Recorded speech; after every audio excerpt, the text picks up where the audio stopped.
अम्बेडकरवादी लोग में बहुत एनर्जी होती है। तो सबसे पहले मैं राजकुमार जी का बहुत बहुत आभार व्यक्त करूंगी कि उन्होंने मुझे मौका दिया यहाँ बोलने का, और संकल्प समिति जो यहाँ पे ट्रस्ट है उसका मैं बहुत बहुत धन्यवाद करूंगी कि उन्होंने मुझे मौका दिया। और मैं इतनी दूर से यहाँ पे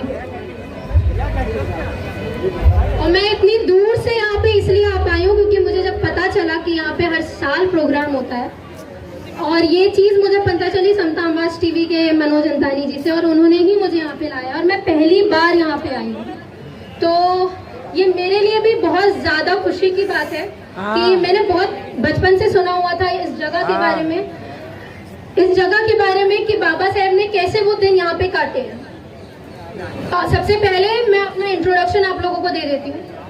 मैं अपेक्षा रंगारी हूँ, दिल्ली यूनिवर्सिटी की स्टूडेंट, और मैं बाबा साहेब की जन्मभूमि मध्य प्रदेश से आती हूँ। और मैं अभी रिसेंटली दिल्ली यूनिवर्सिटी में हम लोगों ने एएसए जो है, मतलब ऑल ओवर इंडिया में एएसए है, अम्बेडकर स्टूडेंट एसोसिएशन, हर यूनिवर्सिटी में स्टूडेंट विंग है। दिल्ली यूनिवर्सिटी में इस साल बहुत बड़ा ही ऐतिहासिक माहौल इसलिए है क्योंकि हम लोगों ने वो स्टूडेंट विंग आज पहली बार बनाई है, और अभी दिल्ली यूनिवर्सिटी के इलेक्शन चल रहे हैं और हमारी टीम लगातार वहाँ पे काम कर रही है, और मैं एएसए की वाइस प्रेसिडेंट हूँ। तो मुझे बहुत मुश्किल से टाइम निकाल के मैं यहाँ पे आई हूँ क्योंकि इलेक्शन की जो माहौल होता है आप लोगों को पता है, दिल्ली यूनिवर्सिटी का एक ऐसा इलेक्शन होता है कि वो एमपी एमएलए से भी ज्यादा बड़े लेवल का इलेक्शन होता है। तो अभी चल रहा है वो इलेक्शन।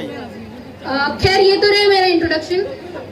अभी मुझसे पहले जितने भी वक्ता रहे हैं और जिन्होंने भी अपना गीत प्रस्तुत किया है, सबने एक चीज से अपना गीत प्रस्तुत किया है कि कैसे बाबा साहेब ने बड़ौदा में अपना जो वक्त है वो 11 दिन कैसे गुजारे, और ये वो 11 दिन की जो किताब है वो भी आप लोगों को पढ़ने को मिलती है बाबा साहेब की।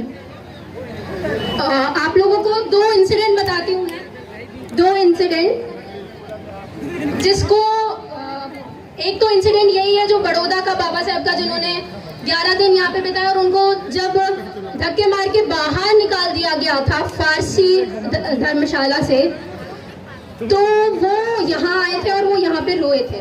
बट उसके पहले सबसे चर्चित जो एक स्टोरी आप लोगों ने सुनी होगी कि कैसे गांधी जी को भी ट्रेन से ब्लैक्स के थ्रू निकाल दिया, व्हाइट्स के थ्रू निकाल दिया जाता है, that you are a black person so you can't sit in the lobby of whites. ये ट्रेन की घटना है। ये होने के बाद उन्होंने ये संकल्प लिया था कि मैं देश के लिए देश को आजादी दिलाऊंगा उन ब्रिटिशर से। और कमाल की बात मैं आपको ये बात बता दूं, उन्होंने ये तो संकल्प ले लिया था, बट जब आजादी की बात आई तो हम लोग अपना श्रेय उन्हीं को देते हैं और ये बोलते हैं कि उन्होंने हम लोगों को आजादी दिलाई। और अभी मैं जो आपको चीज बताने वाली हूँ वो मेरी कही हुई चीज नहीं है, वो एनसीईआरटी में लिखी गई है। जो किताबें हम लोग पढ़ते हैं उसमें ये चीज लिखी गई है कि जब वर्ल्ड वॉर 2 चालू हुआ था और ब्रिटिशर्स वर्ल्ड वॉर 2 में थे, उस वक्त इंडिया भी लड़ रहा था ब्रिटिशर्स के सपोर्ट में, और उस वक्त ये ट्रीटी रखी गई थी उनके सामने, उन ब्रिटिशर्स के सामने, कि हम एक शर्त पे आएंगे कि आप हमारे देश को आजादी दोगे। तब उन्होंने एक चीज कही थी कि हम लोगों को इतना लॉस हो चुका है वर्ल्ड वॉर 2 में कि अब हम लोगों को देश को छोड़ के ही जाना है। तो आई डोंट थिंक सो कोई इंडिपेंडेंस हुई जिसका श्रेय हम गांधी जी को देते हैं। एक बात। दूसरी बात, बड़ौदा का जब बाबा साहेब अम्बेडकर शिवाजी गायकवाड़ की स्कॉलरशिप से बाहर पढ़ने गए थे और जब स्कॉलरशिप पढ़ाई खत्म करके वो वापस आए, तब उनको ये बोला गया था कि आपको उनके यहाँ पे काम करना पड़ेगा। और काम कोई छोटा मोटा काम नहीं था, अभी के वक्त में जो आईएएस आईपीएस लोग होते हैं वैसा काम था। और जब ये चर्चा पहुंची बड़ौदा में और उनके महल के सारे कर्मचारियों को ये बात पता चली, तब पहले अफवाहें उड़ाई गई कि ये अछूत है, इसको रहने ना दिया जाए। और कई ऐसी घटनाएं हुई, there are lots of trials and tribulations जो उन्होंने फेस किए थे वहां पे। बट उसके बावजूद भी उन्होंने बहुत सारे आश्रम देखे, रहने की जगह देखी, उनको रूम रेंट में कहीं नहीं मिला। तब एट लास्ट वो फारसी कॉटेज में जाते हैं और कहते हैं कि मैं एक ब्राह्मण हूँ क्योंकि उनको रहना जरूरी था, क्योंकि उनको पढ़ाई करनी थी और स्कॉलरशिप से वापस पढ़ने के लिए बाहर जाना। बट कुछ टाइम बाद उनको जब पता चलता है लोगों को कि वो दलित कम्युनिटी से बिलोंग करते हैं और महाराज जाति से है, तो उनको धक्के मार के बाहर निकाल दिया गया था वहां से। तब वो आए थे बड़ौदा के उस पेड़ के नीचे जहाँ पे आज हम लोग ये कार्यक्रम मना रहे हैं, और वही पेड़ पीछे है। आज बहुत खुशी के साथ हम लोग यहाँ पे आते हैं और बहुत खुशी के साथ में हम लोग ये सारी चीजें, ये सारे सेलिब्रेशंस करते हैं। बट जब भी मैं उस सीन को याद करती हूँ, जब भी मैं उस सीन को सोचती हूँ कि बाबा साहेब कैसे एक एक आंसू उन्होंने बहाया होगा, कैसे हम जैसे लोगों के लिए उन्होंने अपने आंसू हमारे लिए बहाए, ताकि आप जैसे लोग यहाँ पे बैठ सके, हम जैसे लोग यूनिवर्सिटीज में पढ़ सके। उनको उस वक्त रहने के लिए जगह नहीं मिली, और आज हम लोगों के लिए इतनी फैसिलिटीज है कि हर जगह पे हम लोग रुके हुए हैं और बड़े बड़े विश्राम गृह में हम लोग रुके हैं। ये ताकत है उनकी। बहुत दुख होता है मुझे वो चीजें सुन के, मुझे रोना आता है कि मेरे बाबा साहब को ऐसे लोगों ने रुलाया है। एक एक उनके आंसुओं का बदला मुझे नहीं पता आप लोग कैसे लेने वाले हैं, मुझे नहीं पता। यहाँ के सारे लोग बोल रहे थे कि मैं एक संकल्प लेता हूँ, हाँ सॉरी, आप लोगों को संकल्प लेना चाहिए, ये लेना चाहिए। वो मैंने आज तक कभी किसी को नहीं बताया कि मुझे अपनी जिंदगी में क्या करना है, अपने जीवन का मेरा उद्देश्य क्या है। लोग मुझसे पूछते हैं कि आप स्टडीज में आए हैं, आप दिल्ली यूनिवर्सिटी में पढ़ रही हैं, ऑफ कोर्स आपको कुछ ना कुछ तो करना ही होगा। तो मैंने हमेशा से कहा है, और पहली बार ऐसी जगह पे जो ऐतिहासिक जगह है वहां पे मैं अपने जीवन का उद्देश्य आप लोगों को बताने आई हूँ, जो आज तक कभी मैंने किसी को नहीं बताया, और जिसके लिए मैं अपनी लाइफ टाइम वो उद्देश्य वो संपूर्ण करने के लिए काम करने वाली हूँ। वो है एजुकेशन। फ्री एजुकेशन दिलाने के लिए मैं अपनी लाइफ को आज यहाँ से मैं शपथ लेती हूँ, ये संकल्प लेती हूँ कि मैं अपनी पूरी लाइफ एजुकेशन को फ्री ऑफ कॉस्ट पढ़ाने के लिए जो भी मुझे करना होगा मैं करूंगी। I know doctor Ambedkar ji के पास भी कोई पैसे नहीं थे और मेरे पास भी कोई पैसे नहीं है। मैं आप लोगों की फैमिली से आई हुई बेटी हूँ, और मुझे पता है कि मेरे पापा कैसे कैसे मुझे यहाँ पे पढ़ाते हैं और दिल्ली यूनिवर्सिटी में पढ़ाते हैं। पर मैं अपनी नॉलेज को अपने तक रख के कोई सेल्फिश पर्सन नहीं बनना चाहता। I want to use my knowledge, I want to use my studies towards you, towards my community. और यही शायद संकल्प बाबा साहब ने लिया था कि हमारे बच्चे आगे आए, पढ़े लिखे और हमारे समाज के लिए काम करें। तो ये संकल्प मैं आज पहली बार यहाँ पे बता रही हूँ, और मैं अपनी जिंदगी में यही संकल्प पूरा करने के लिए काम करूंगी। दूसरी बात, मैं क्यों बोल रही हूँ कि एजुकेशन बहुत ज्यादा इंपॉर्टेंट है। एजुकेशन इसलिए इंपॉर्टेंट है क्योंकि अभी मैं देख रही थी दो बच्चों को यहाँ पे केवी की ड्रेस पहने हुए हैं। I am a student of a KV. KV में एक एनसीईआरटी बुक चलती है, आप लोगों को पता होगा, और जो करिकुलर है वो ये है कि 6th और 7th क्लास में उनको महाभारत और रामायण पढ़ाई जाती है। So I just want to ask why you have to teach them these kinds of myths जो कभी रियलिटी में हुए भी नहीं थे इतिहास में। और वही के वही प्रियम्बल जो है हमारा, जो एनसीईआरटीज में प्रियम्बल होता है, उस प्रियम्बल को अलग कर दिया गया है। हम आंदोलन तो करते हैं, हम इस चीज में कभी आंदोलन नहीं करते कि हमारी बुकों से वो प्रियम्बल जिसको बाबा साहब ने तैयार किया था वो हमारी एनसीईआरटीज बुक से हटाया जा रहा है। ये रियलिटी है एजुकेशन की।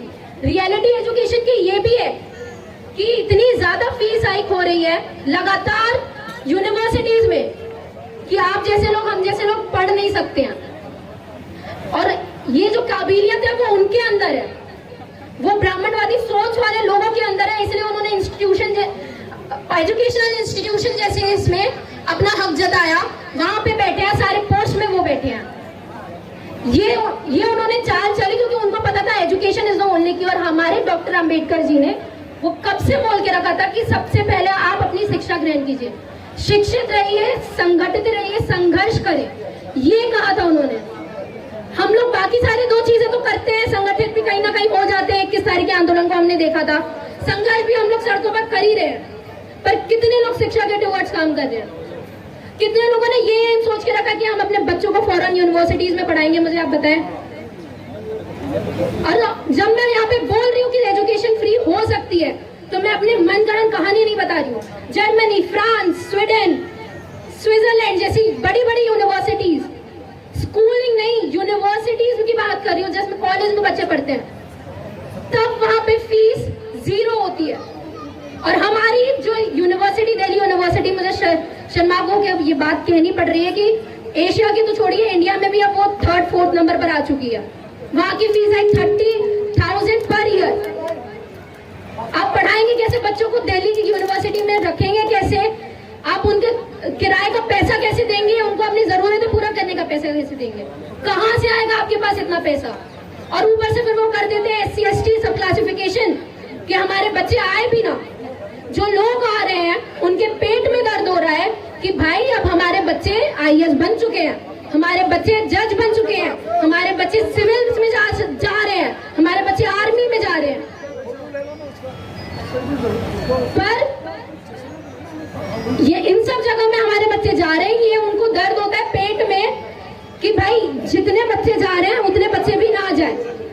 और मैं आपको ये चीज इसलिए कह रही हूँ कि हमारे लोगों का कोई हक नहीं है, कोई हक नहीं है। जो सेंट्रल कम्युनिटीज है वहां पे सेंट्रल लेवल में आपको बता दो, गवर्नमेंट के जो गवर्नमेंट लाई है ना सब क्लासिफिकेशन, गवर्नमेंट के अंडर में सेक्रेटरी 87 होने चाहिए, ठीक है। 87 में से 4 सेक्रेटरी SC और ST के हैं। तो आप बताइए हमारे कौन सा क्रिमिनल है? कोई क्रिमिनल नहीं है हमारा। और आप उस चीज के लिए लड़ रहे हैं, जो हमारे लोग वहां पे पहुंचे वो भी ना पहुंचे, और आप फिर वैसी गुलामी की जिंदगी जिए। और यहाँ पे जब बाबा साहब अम्बेडकर ने फैसला लिया था कि मैं अपने बच्चों को ये दिलाऊंगा, मैं अपने बच्चों को हक दिलाऊंगा कि कास्ट डिस्क्रिमिनेशन तो फिनिश होगा ही होगा, साथ में एजुकेशन इंस्टीट्यूशन में भी हमारे बच्चे बैठेंगे। और ये जितने लोग बोलते हैं ना कि रिजर्वेशन हम लोगों को डॉक्टर अम्बेडकर की वजह से मिला, डॉक्टर अम्बेडकर की वजह से मिला है, मैं आपको एक बता दूं, ये समझौता है। डॉक्टर अम्बेडकर ने कभी रिजर्वेशन की बात नहीं की, कभी जॉब में जाने की बात नहीं की आप लोगों के लिए, कभी नहीं की उन्होंने ये बातें। उन्होंने हमेशा कहा कि हम लोगों को बस हक मिले, हमारे लोग सत्ता पे जाए, अपने हक को छीन के लेके आएंगे, ये बात है। और जो उन्होंने हक दिलाया था वो सेपरेट इलेक्टोरेट का हक था कि हम लोग 2 वोट दे सके और अपने लोगों को जो हमारी बात करेगा उसको सत्ता में बैठाएंगे। पर गांधी जी की वजह से पूना पैक्ट साइन हुआ जिसमें हम लोगों को रिजर्वेशन मिला, और आप लोगों को आज जिसको कोसा जाता है ना कि रिजर्वेशन की बदौलत आप लोग आके बैठते हो, तो कहो वो अम्बेडकर की देन नहीं है, वो तो मजबूरी थी। हम जब आते हैं तो हम लोग सेपरेट इलेक्टोरेट के आते हैं। ये तो आप लोगों की देन है, गांधी जी की देन है कि हम लोगों को मजबूरी करनी पड़े। आपको रिजर्वेशन हटाना, आप रिजर्वेशन हटाओ, उनको हमारा सेपरेट इलेक्टोरेट दे दो। हो सकता है ऐसा? आप लोग बताइए, हो सकता है? नहीं हो सकता, क्योंकि उनको पता है कि हमारे लोग सत्ता पर बैठ जाएंगे। उनको पता है कि जो MLA MP जाते हैं ना सत्ता पे, वो लोग हमारी बात करने लगेंगे। और यहाँ पे आप लोग जैसे आश्रम गृह में बैठे हैं ना, इतने लोग एक साथ, उस टाइम में फिर आप लोगों को एक एक स्वीट मिल जाएगा रहने के लिए, एक एक विश्राम गृह सबको मिल जाएगा, पर उनको पता है हमको हक नहीं देना। ये रियलिटी है। बस मैं अपनी बात खत्म करती हूँ और लास्ट में सिर्फ एक नारे के साथ में खत्म करूंगी ये बात। जीवन में अभी असली उड़ान बाकी है, हमारे इरादों का अभी इम्तिहान बाकी है। अभी तो नापी है हमने थोड़ी मुट्ठी भर शिक्षा, अभी तो नापने का पूरा आसमान बाकी है। धन्यवाद। जय भीम, जय भारत।